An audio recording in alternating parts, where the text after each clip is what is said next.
Hello guys! Nandito naman po ang inyong Madam Budol. Another unboxing since may dumating akong another jewelry package from the shop of MGM Jewelry.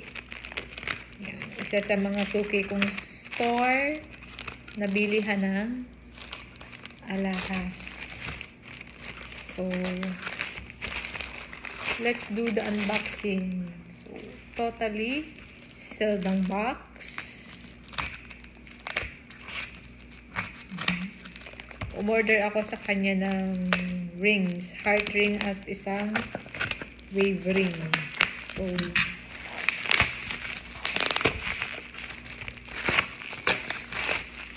ito ang box ni MJM. So, ayan.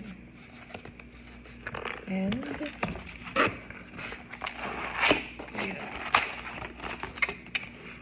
I have this face mask again. And ito yung aking wave ring. Size 5 siya. Yung in-order ko yung size 5. So, guys, thank you for watching my unboxing.